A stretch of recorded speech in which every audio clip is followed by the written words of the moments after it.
and welcome to Action News 76, keeping you up to date with all the latest in news, sports, and weather from the 13 colonies of the New World. Today is July 4th, 1776, and here's your host, Pam Rather. Good afternoon. Our top news story today comes to us from Philadelphia, where representatives from the 13 colonies have just ratified what they are calling a Declaration of Independence. This comes on the heels of 15 months of aggression and revolt on the part of the North American colonies against Great Britain. Coming to us live from Philadelphia is correspondent Liv Bell.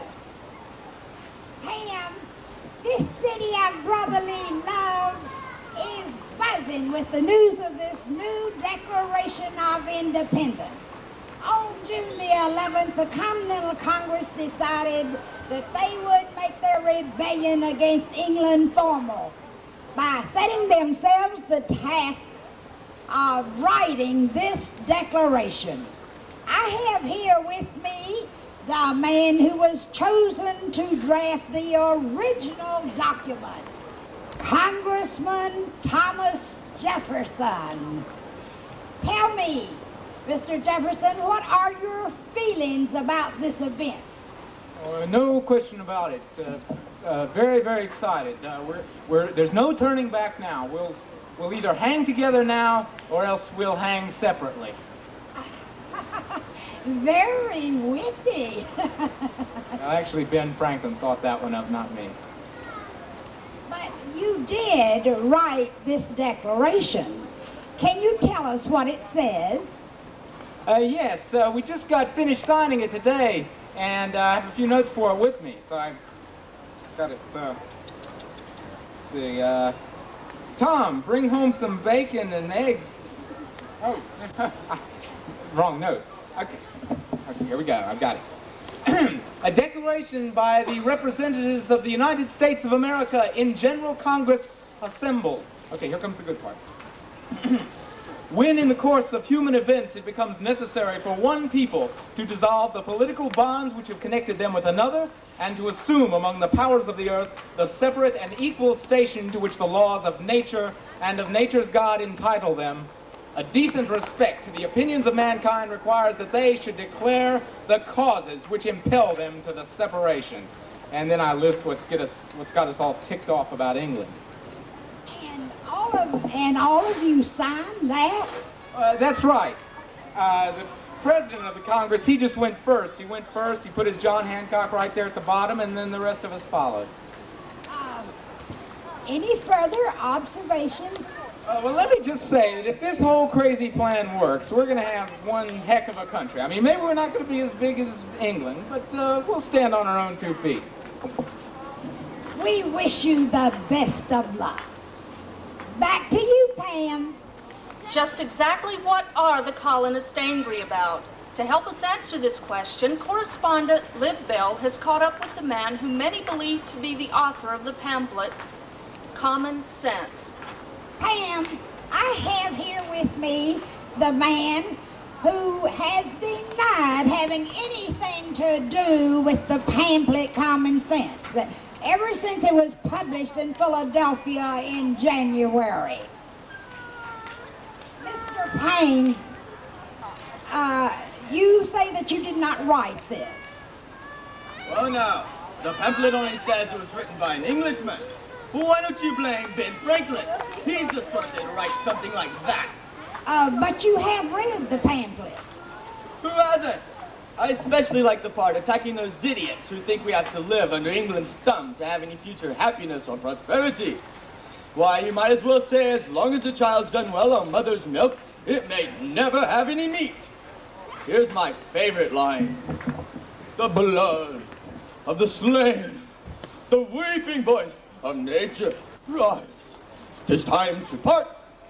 Why, it's already sold over 100,000 copies. You seem to know an awful lot about common sense. Well, I should. I wrote it. I mean, no, I didn't write it. I read it. I just read it. I didn't write it. No, England have called the pamphlet a false attempt to justify rebellion by using the Bible. More on that when we come back. Also, sports and weather. But first, a word from our sponsor. Hi, friends. Harry the Huckster here, hoping to help you get through this revolution happily and healthfully. Now, there's already been a nasty mess of incidents with the British in these colonies, and because of this Declaration of Independence, it's only likely to get worse. That's why you need to come to me for my new pamphlet, 101 Ways to Ruin the Redcoats and Beat the British. For just a couple of pounds, you get all the latest information on how to fight in this upcoming revolution. For instance, tip number 56. When you see a British soldier, just go ahead and shoot him. Believe me, they dilly-dally so long loading their guns, they're so prissy about it. And they're all lined up too, so you can just pick them off one by one. Tip number 7, don't forget to load your own gun. Tip number 68, don't dress in bright colors such as red like old Harry here. I know bright colors look nice, but they also look nice from a mile away.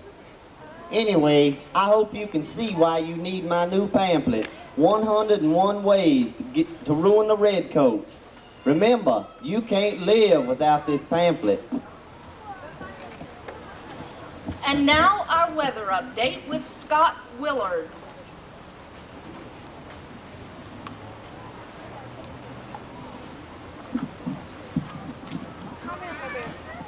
It's going to be a hot summer, Pam. I imagine things are going to look worse even after the signing of the Declaration of Independence. It looks like we're going to continue to remain hot all summer, all across the 13 states. And that reminds me of the invention that Benjamin Franklin came up with that allows you to see through walls. It's called a window. And now looking at the long-range forecast, it's going to be a cold winter ranging from the New England states to Valley Forge. And I wouldn't recommend going camping in December.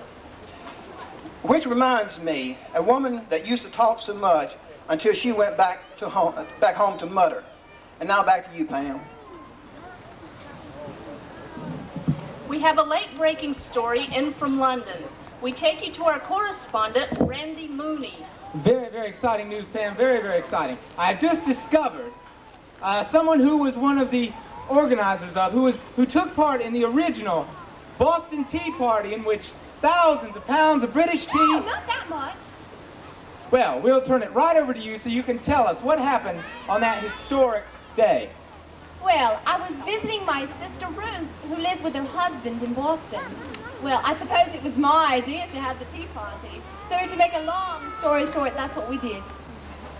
All right, and will you tell us a little bit about the makeup? Well, naturally, we both wore makeup. Makeup that would be appropriate for a tea party. All right. Now tell us a little bit about the dumping of the tea. I'm a little surprised you heard about that one. Well, it seems Ruth's husband came into the room and didn't see the cup of tea sitting on the table. So when he turned around, his sword just knocked it right off. I had more in mind the thousands of pounds of British import tea that were thrown into the Boston harbor as a sign of protest against British import duties. Well, of course no one likes paying high prices for tea, but we didn't dump it into the harbor. No, we just sat around and talked and, of course, drank tea. Well, but you were dressed like Indians. Indians, certainly not. Well, Pam, back to you with a report from London that shatters the legend of the Boston Tea Party. I have a question for the lady, Randy. Are you talking about the tea party which occurred in the early morning hours of December 17th, 1773? Oh, heavens no, that wouldn't be any time to have a tea party. Thank you for your shattering report, Randy. We'll be back in a moment with sports, but first, a message from our sponsor.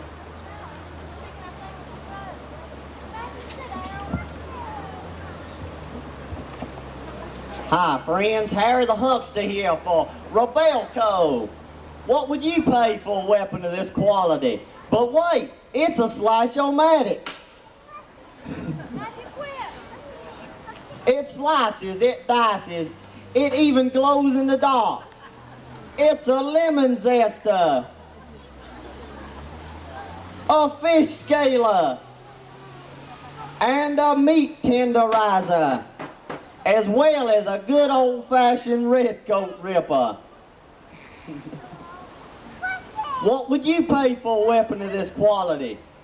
It's not 50, it's not 30, not 20, but only 19 pounds, 9 shillings and tuppence.